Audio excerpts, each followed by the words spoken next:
Hello everyone, welcome to my channel. I'm Kanwar Shekhawat and I hope you all are doing great. I create videos on how to do econometric and data analysis using various softwares like SPSS, Stata, EViews and R. So if you are new to my channel, please hit the like button and keep following the videos. So in this video, I'm going to explain how to perform the variance decomposition method in EViews. Okay, so let's start with it. So first of all, what is variance decomposition method? See, variance decomposition method enables you to determine the proportion of variation of the dependent variable explained by each of the independent variable. It also shows you which of the independent variable is stronger in explaining the variability in the dependent variable over time. Okay, so first of all, you need to import your data file in EViews. Once you have imported your data file, you need to select all your concerned variables. So suppose I'm dealing with 4 variables where CO2 is the dependent variable. So select your dependent variable and then using the control key, select rest of the independent variables. So there are 3 independent variables in my dataset, that is EC, TO and Y. Okay, and then open these variables as var. All right, so this is the var specification. The var type is standard and keep rest of the things as default and then click OK. So this is the result for vector autoregression estimates. Now you need to click on go to view, then select variance decomposition. Okay, so in this dialog box, select the display format as table and keep the rest of the thing as default.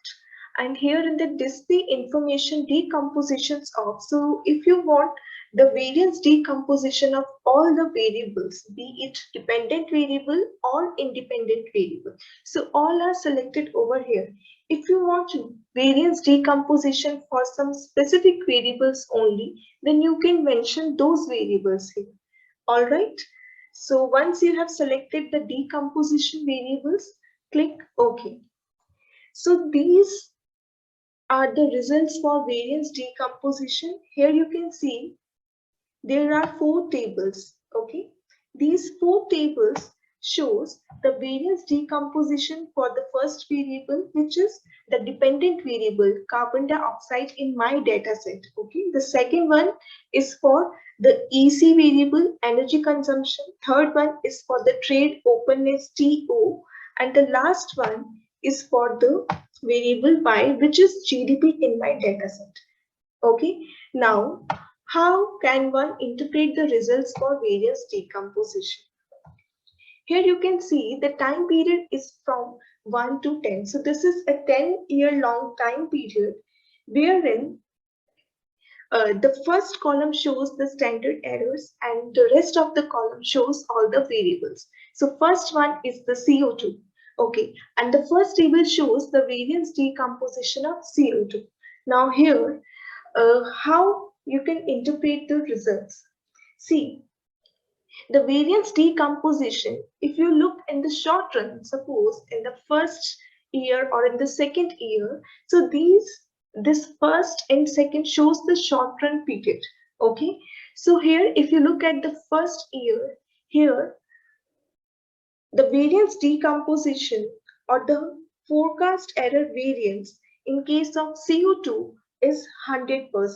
It means 100% variation in the variable CO2 is explained by the variable itself and none of the independent variable is affecting or influencing the CO2. Okay, so here you can see the contribution of EC, TO and Y is 0 in the short run.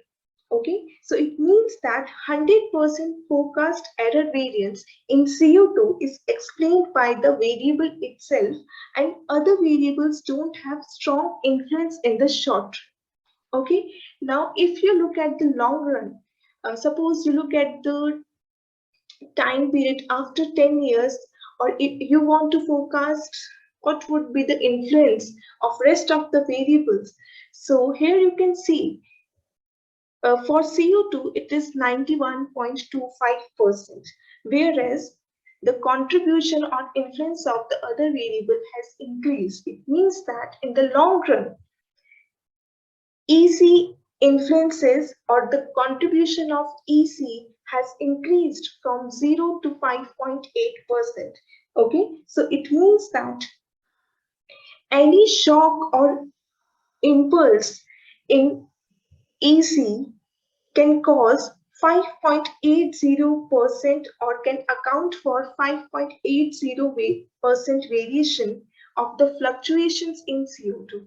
Okay, similarly, innovation or impulse in TO variable, that is trade openness, can cause 1.80% fluctuation in carbon dioxide, okay, in long run. So this is how you can interpret your results.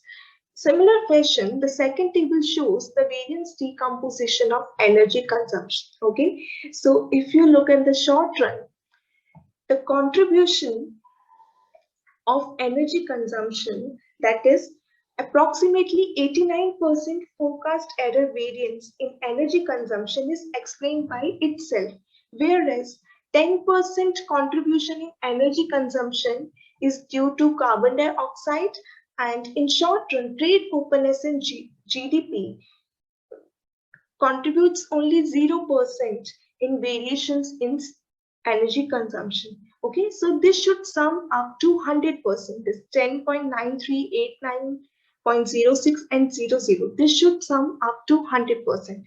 And if you look at the long run, the contribution of CO2 has increased over the time period, whereas that of energy consumption has reduced, and that of trade openness in GDP has also increased. Okay, so in the long run, you can see that variation in energy consumption is 39% contributed by the CO2, 40% by itself, 12% by trade openness, and approximately 7% by GDP.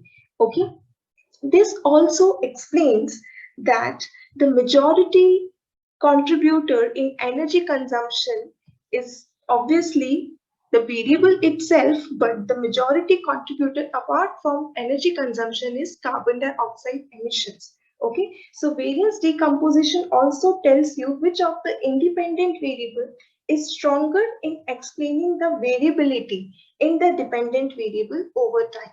Okay, so in similar fashion, you can interpret for rest of the variables. Like the third table shows the variance decomposition of trade openness. So here you can see in the short run, the majority contributor in trade openness is obviously in the short run is the variable itself, because it contributes 98%, and obviously in the short run, other variables don't have strong influence. All right. However, in the long run, the majority contributor is trade openness, the variable itself, and the second major contributor is CO2. Okay, that is 12.43% variation in TO is explained by CO2. Okay, and the last table is for the variance decomposition of Y, that is the variance decomposition of GDP.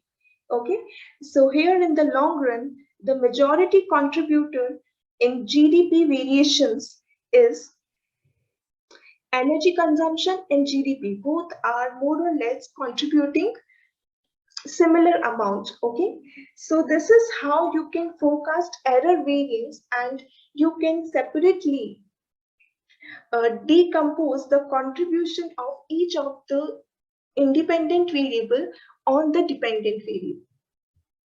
And suppose if you want to display this information in the form of graphs, you can again go to view and then variance decomposition. And here in the display format, instead of table, you can select multiple graphs. Okay, and keep the rest of the things as default and click OK.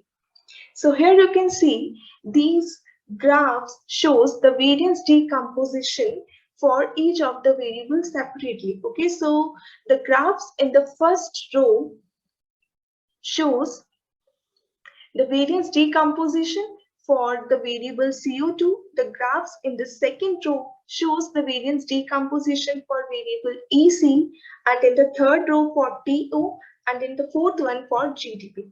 Okay, so if you want to interpret the results or these graphs, so if you look in the second row, the graphs in the second row, so you can see the percentage variation in EC due to CO2 is increasing over time, whereas that of the contribution of the variable itself is decreasing. Okay, the graph is downward sloping, so it is showing a downward trend, whereas that of the contribution of TO and Y in the variable EC is showing a slow rising trend.